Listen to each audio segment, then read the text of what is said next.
সংখ্যা বোঝানোর জন্য এখানে এসে তাকিদান সুবহানাল্লাহ বলি না যে আমার আল্লাহ যেটা বলেছেন তার উপরে তো কোনো কথা নাই, কিন্তু আমার আল্লাহ যা বলেছেন সেটা এমনভাবে বলেছেন যে তাকিদ সহকারে ওই তো হিরকম তো থিরা যে তো আমি তোমাদেরকে এমনভাবে পবিত্র করতে চাই।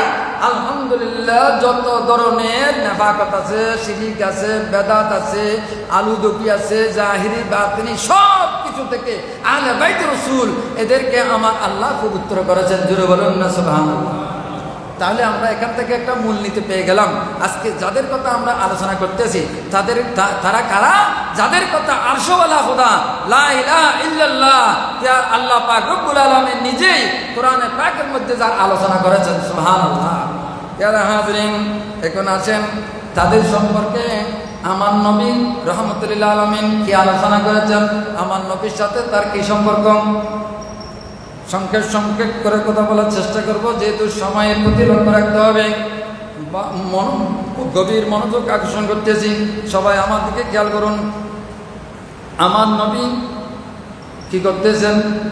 মসজিদে নববীতে মিম্বরে আরোহণ অবস্থায় খুতবা দিচ্ছেন। ওই খুতবা দেওয়ার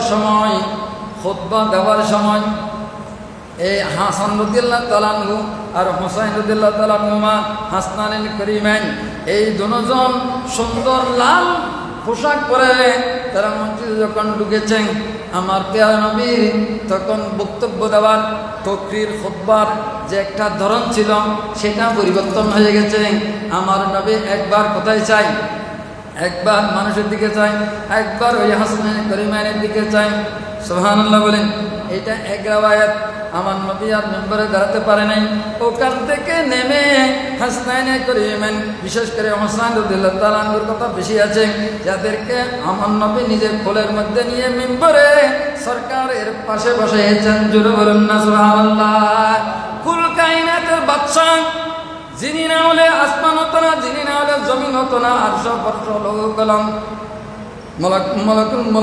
মলাকুত ওয়াল জবরুত, আল্লাহর সৃষ্টির মধ্যে কোনো কিছু হতো না, এমনকি আল্লাহর কোনো জুহুর হতো না। ওই জাতে পাক দেখেন তাকে কিভাবে ভালোবাসেন, নিজের পাশে বসেছেন। জোরে বলুন না সুবহানাল্লাহ।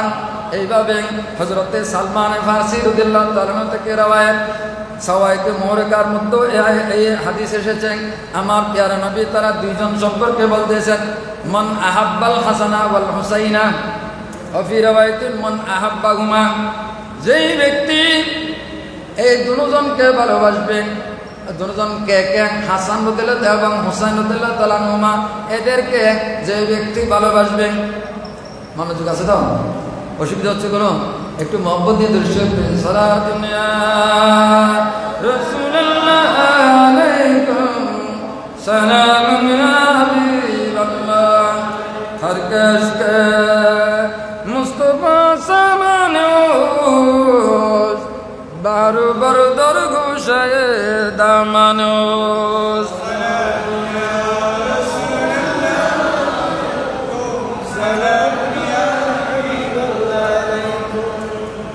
সরকারের প্রতি আমার নবী কি বলতেছেন ভালো করে খেয়াল করুন।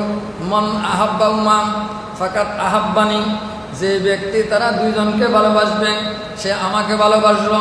ওমন আহাব্বাহুমা ফাকাত আহাব্বাল্লাহ, যে ব্যক্তি আমাকে ভালোবাসলো সে আল্লাহকে ভালোবাসলো। ওমন আহাব্বাল্লাহ আদখালাহুল্লাহুল জান্নাতা, যে ব্যক্তি আল্লাহকে ভালোবাসলো আল্লাহ তাকে কোথায়? দুখুলে জান্নাতের জন্য একটা উসিলা হয়ে গেল। জোরে বলুন না সুবহানাল্লাহ।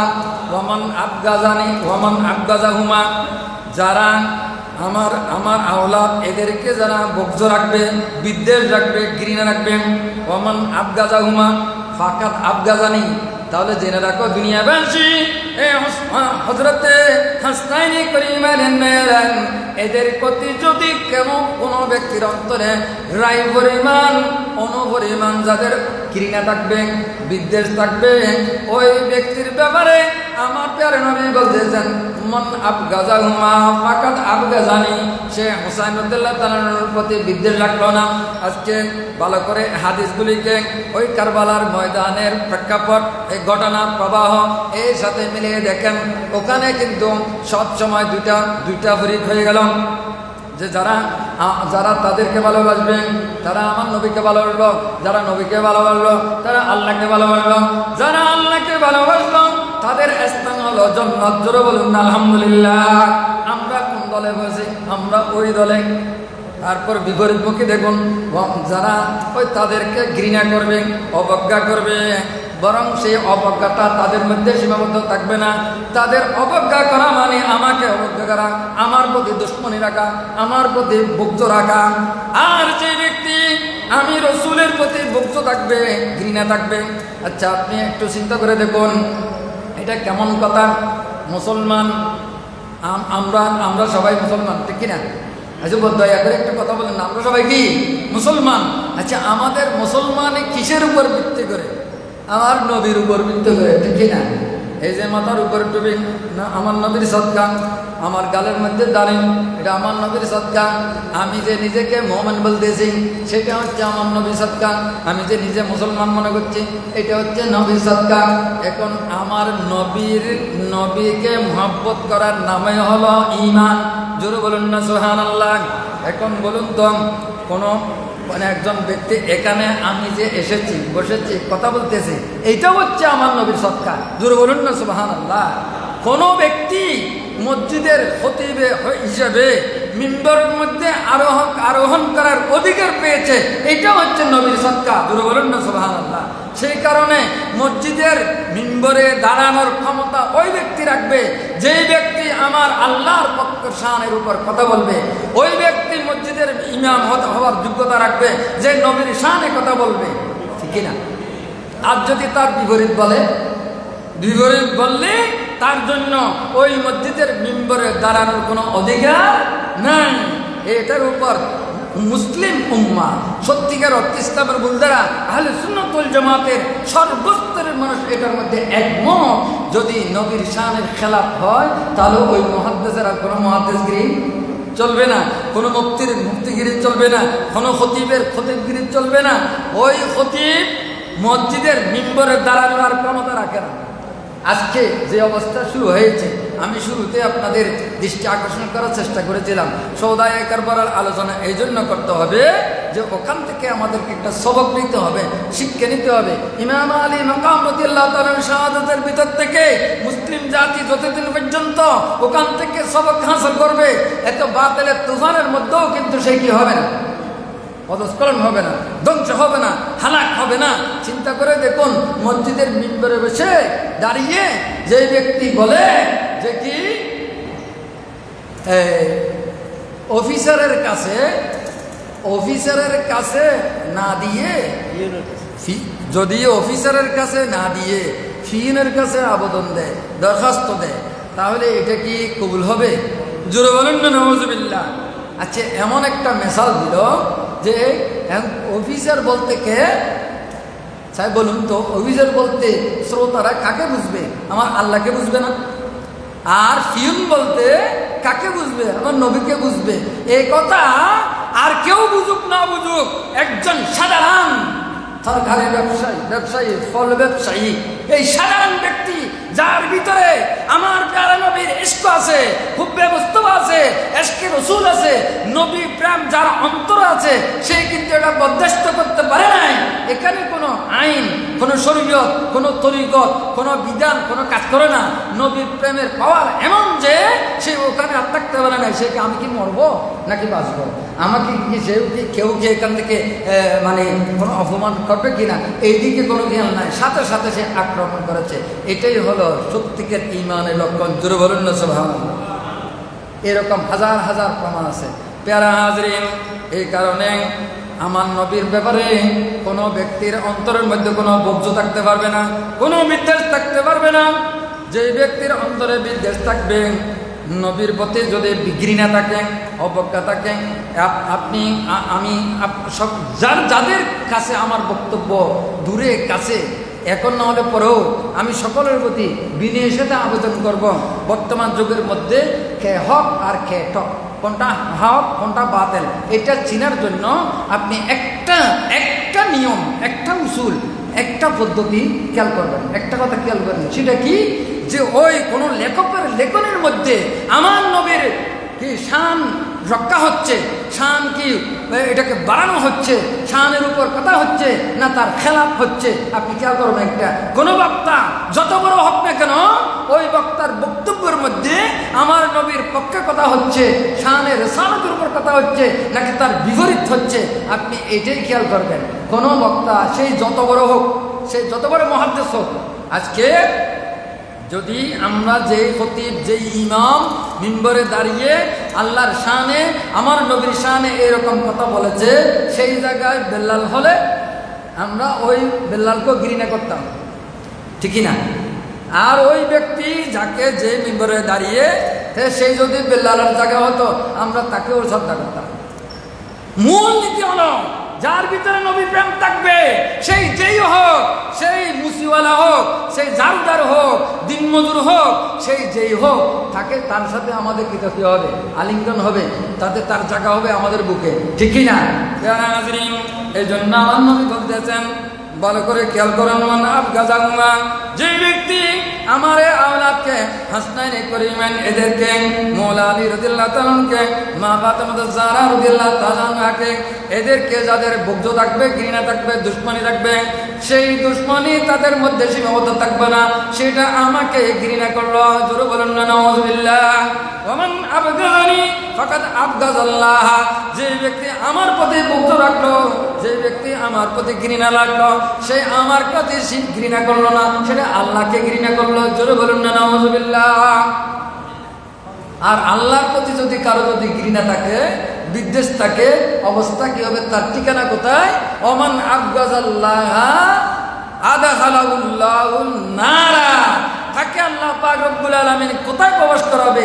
জাহান্নামে প্রবেশ করাবে। জোরে বলুন না নাউযুবিল্লাহ। তাহলে এই আমরা যাদের কথা আজকে আলোচনা করতেছি, তার সম্পর্কে আমার পেয়ারা নবী সৈয়দুল মুরসালিন, খাতামুন নবিয়্যিন, ইমামুল আউয়ালিন ওয়াল আখিরিন, সরওয়ারে কায়নাত, ফখরে মওজুদাত হুজুর সাল্লাল্লাহু আলাইহি ওয়াসাল্লাম তাদের ব্যাপারে এইভাবে সতর্কবাণী দিয়েছেন। সৈয়দনা সিদ্দিক আকবর রাদিয়াল্লাহু তাআলা আনহু, ইমামে হযরত হাসান রাদিয়াল্লাহু তাআলা আনহুকে, আমাদের রাসূলকে, নবী গরানাকে কিভাবে শ্রদ্ধা করতেন, কিভাবে সম্মান করতেন। as-সাওয়াইকুল মুহরিকান ইমাম ইবনে হাজার হাইসামি আল মক্কি রাদিয়াল্লাহু তাআলা আনহু এর কিতাবের মধ্যে আমি মুতালিয়া করতে যে পাইলাম, একদিন হযরতে হাসান রাদিয়াল্লাহু তাআলা আনহু, ছোট্ট শিশু সিদ্দিক আকবর রাদিয়াল্লাহু তাআলা আনহু মিম্বরে দাঁড়িয়ে খুতবা দিচ্ছেন। সালাতুন ইয়া রাসূলুল্লাহ আলাইকুম সালামুন ইয়া হাবিবাল্লাহ ইয়া রাসূলুল্লাহ উনজুর আলানা ইয়া হাবিবাল্লাহ ইসমা ক্বালানা সালাতুন ইয়া রাসূলুল্লাহ।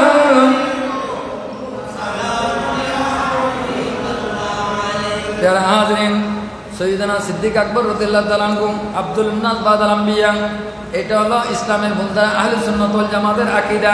ভালো করে খেয়াল রাখবেন। এখন কিন্তু এখন বড় ফিতনার সময়। এখন সুফি শিয়া মতবাদকে এমনভাবে প্রচার করতেছেন, শিয়া মতবাদ তাদের এত বড় জঘন্য আকীদা। সৈয়দনা সিদ্দিক আকবর রাদিয়াল্লাহু তাআলা আনহু তাকে আব্দুল খলিফা, প্রথম খলিফা, এ কথা মানতে রাজি না। তাদের আকীদা হলো আলী রাদিয়াল্লাহু তাআলা হচ্ছেন প্রথম খলিফা। জোরে বলুন না নাউযুবিল্লাহ। আমি আশা করি এই কথাটা আপনারা আমার এই আলোচনা থেকে বুঝতে পারবেন। এখন যাদের সম্পর্কে তারা এই কথা বলে ইসলামের মধ্যে ফিতনা ছড়াচ্ছে, তাদের মধ্যে সম্পর্কটা কীরকম ছিল, তাদের এতাকাত কীরকম ছিল, তাদের আচার কীরকম ছিল, একটু লক্ষ্য করুন। সৈয়দনা আব্দুল নাস বাদাল আম্বিয়া, সৈয়দনা আবু বকর সিদ্দিক রাদিয়াল্লাহু তাআলা মসজিদে মিম্বরে খুতবা দিচ্ছেন। আর একটি বছরে এই সময়ের মধ্যে হযরতে হাসান রাদিয়াল্লাহু তাআলা মসজিদে ঢুকে বলতেছেন, আনজিল মিন মিম্বরে আবি, হে আমার বাবার মিম্বর থেকে নেমে যান। জোরে বলুন না সুবহানাল্লাহ। সাদাক্তা, সাইয়েদনা সিদ্দিক আকবর রাদিয়াল্লাহু আনহু বলতেছেন, এই কি বলো বেয়াদব, এই সেই আমরা এরকম করে অনেক সময় কি করতাম, আমরা কি করতাম।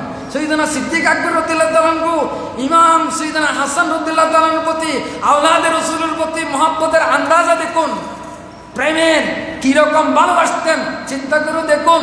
একথা কে বলতে, কোন বয়সের ছেলে বলতেছে, এইদিকে খেয়াল করে না, তিনি খেয়াল করেছেন। এটা হচ্ছে তো ওই জাত, এই শিশু নয়, যিনি হচ্ছেন আমার প্যারা নবীর বক্ষ মোবারক থেকে মাথা পর্যন্ত হুবহু।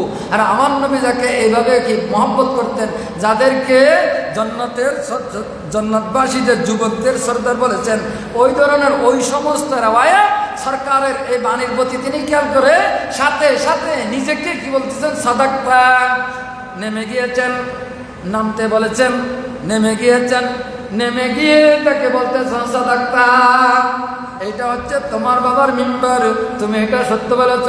এ কথা বলে তুলে নিয়েছেন। জোরে বলুন না সুবহানাল্লাহ। আর এই বৈঠকের মধ্যে মৌলা আলী শের খুদা রাদিয়াল্লাহু তাআলা আনহু উপস্থিত ছিলেন। মৌলা আলী শের খুদা রাদিয়াল্লাহু তাআলা আনহু সাথে সাথে বলতেছেন, মা কানা হাজা রাই হুজুর। সাইয়েদনা সিদ্দিক আকবর রাদিয়াল্লাহু তাআলা আনহু বলতেছেন, এখন বাপের ছেলের কথার সাথে সাথে তো তিনিও এই কথা বলে দাবি করতে পারতেন, এই মিম্বরের মালিক আমি, এই কথা তো তিনি বলতে পারতেন।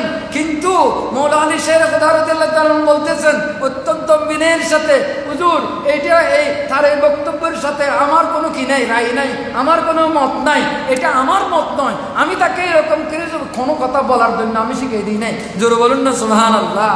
তখন সিদ্দিক আকবর রাদিয়াল্লাহু আনহু, না আমি তোমাকে এই ব্যাপারে তহমত দিচ্ছি না। সুবহানাল্লাহ। একই ঘটনা সৈয়দনা হুসাইন রাদিয়াল্লাহু তাআলা আনহু, সৈয়দনা ফারুক আযম রাদিয়াল্লাহু তাআলা আনহুর খেলাফতের সময় হুসাইন রাদিয়াল্লাহু তাআলা আনহু একদিন এইভাবে সৈয়দনা সিদ্দিক আকবর রাদিয়াল্লাহু আনহু যেভাবে মিম্বরে দাঁড়িয়ে খুতবা দিচ্ছেন, ওই সময় হাসান রাদিয়াল্লাহু তাআলা আনহু নামতে বলেছেন। একইভাবে সৈয়দনা ইমাম আলী মাকাম হুসাইন বিন আলী রাদিয়াল্লাহু তাআলা আনহু, হুসাইন রাদিয়াল্লাহু তাআলা আনহু সৈয়দনা সিদ্দিক ফারুক আযম রাদিয়াল্লাহু তাআলা আনহু গিয়ে বললেন, আনজিল মিম্বরে আবি, হে ফারুক এটা কি তোমার বাবার মিম্বর? হ্যাঁ, আমার বাবার মিম্বর থেকে তুমি নেমে যাও। জোরে বলুন না সুবহানাল্লাহ। আমার সাইয়েদনা ফারুক আযম গাইজুল মুনাফিকিন খলিফাতুল মুসলিমিন আমিরুল মুমিনিন হযরতে সাইয়েদনা ফারুক আযম রাদিয়াল্লাহু তাআলা আনহু বিন্দু মাত্র কি করে নাই, ওই ঘটনার মধ্যে মৌলা আলী শের খুদা রাদিয়াল্লাহু তাআলা উপস্থিত ছিলেন। তিনি বলতেছেন, হুজুর এই কথা আমার নয়, এই ব্যাপারে আমার কোনো রায় নাই, আমার কোনো সিদ্ধান্ত নাই, আমাকে এই ব্যাপারে আপনি ইলজাম দিবেন না। জোরে বলুন না সুবহানাল্লাহ। মা আত্তাহামনাকা ইয়া আলী, হে আলী আমি তোমাকে এই জন্য তহমত দিচ্ছি না, আমি তোমাকে কোনো অপবাদ দিচ্ছি না। তাহলে চিন্তা করে দেখুন, সাইয়েদনা ফারুক আযম রাদিয়াল্লাহু তাআলা মিম্বর থেকে নেমে হুসাইন রাদিয়াল্লাহু তাআলাকে কোলে তুলে নিয়েছেন। জোরে বলুন না সুবহানাল্লাহ। যারা হাজরিন, সময় একেবারে সংক্ষিপ্ত। আমি যেটা বলতে চাচ্ছি, আমরা আল্লাহর দরবারে এই জন্য শুকরিয়া আদায় করব যে কি জন্য আমরা যে কাজ করেছি, যে আজকে শোদায়ে কারবালার স্মরণ, আওলাদে রসুলের জিকির আমরা করতেছি, আওলাদে রসুলের শান আমরা বর্ণনা করতেছি। এটা এমন একটি কাজ, যে কাজ আল্লাহ করেছেন, যে কাজ আমার নবী করেছেন, যে কাজ শেখাইন সৈয়দনা সিদ্দিক আকবর রাদিয়াল্লাহু তাআলা আনহু, সৈয়দনা ফারুক আযম রাদিয়াল্লাহু তাআলা আনহু করেছেন। এইরকম একটা কাজ, মোবারক কাজ আমরা করেছি, আল্লাহ আমাদেরকে করার সুযোগ দিয়েছেন। জোরে বলুন না সুবহানাল্লাহ। প্যারা হাজরিন, এই ইমাম আলী মাকাম সৈয়দুস সৌদা হুসাইন বিন আলী রাদিয়াল্লাহু তাআলা আনহু সম্পর্কে কারবালার প্রান্তরে যে ঘটনা ঘটেছে, এটা একটা বিশাল প্রেক্ষাপট। একেবারে 1 মাস আগে থেকে শুরু হয়েছে 10ই মুহররম পর্যন্ত। এর আগে প্রেক্ষাপট অনেক লম্বা ইতিহাস, কিন্তু ওই ধারাবাহিক ইতিহাস বলার জন্য সেই সময় আমার নাই। আমি শুধু আপনাদেরকে এটুকু বলবো, ইমামে আলী মাকাম সৈয়দুস সৌদা তিনি 22,000 ইয়েজিদি সৈনিকের সাথে যুদ্ধ করতে করতে শেষ প্রান্তে, একেবারে সংক্ষেপ কথা, যুদ্ধ করতে করতে তিনি অনেককে জাহান্নামে পৌঁছে দিয়েছেন। তিনি অনেককে হত্যা করার পরে শেষ পর্যন্ত সাইয়েদনা ইমাম আলী মাকাম রাদিয়াল্লাহু তাআলা আনহুর শরীরের মধ্যে মুবারকের মধ্যে অনেকগুলি তীর এবং তলোয়ারের আঘাতে জর্জরিত হয়ে শেষ পর্যন্ত তিনি মাটিতে লুটিয়ে পড়ে গেছেন এবং মাটিতে লুটিয়ে পড়ে যাওয়ার পরে তার সিনার উপর বসে তলোয়ার চালানোর জন্য উদ্যোগ হয়েছেন। সাথে সাথে ইমাম আলী মাকাম তাকে জিজ্ঞাসা করতেন যে তুমি একটু অপেক্ষা করো, তুমি একটু অপেক্ষা করো। কেন অপেক্ষা করবো? আর যদি আমি তুমি আমাকে হত্যা করতে পারবে কিনা একটু দেখে নিব। এটা কেমন কথা? হ্যাঁ, এটা আমি হত্যা করতে পারবো কিনা তুমি এটা কিভাবে দেখে নিবে? হ্যাঁ, যেহেতু আমার নানা যান ইমামুল আম্বিয়া হুজুর সাইয়েদনা আমার নানা যান রাসূল পাক সাল্লাল্লাহু আলাইহি ওয়াসাল্লাম আমাকে বলেছেন, আমাকে যে হত্যা করবে তার এই বুকের মধ্যে একটা শ্বেত দাগ থাকবে। জোরে বলুন না সুবহানাল্লাহ। তুমি একটু তোমার জামাটা খোলো, আমি একটু তোমাকে দেখি। শেষ পর্যন্ত দেখলেন, দেখার পরে যে সিনার মধ্যে এরকম একটা শ্বেত দাগ রয়েছে, খুরুশ খুরুশ সাদা রোগ। এটা দেখার পরে বলতেছেন, হ্যাঁ হ্যাঁ তুমি আমার কাতেল, তুমি আমাকে হত্যা করতে পারবে, তবে তুমি একটু অপেক্ষা করো, আমাকে একটু সুযোগ দাও যে আমি 2 রাকাত নামাজ পড়ে নিই। জোরে বলুন না সুবহানাল্লাহ। প্যারা হাজরিন, একটু চিন্তা করে দেখুন আমার আলোচনা শেষ পর্যায়ে। আমার আলোচনা আমি হুজুরের হুকুমের তামির করতেছি, হুজুরকে একটু পর্যন্ত বসায় রেখে কথা বলা, এটা আমার আজান হবে। আচ্ছা 15 কি ঠিক আছে।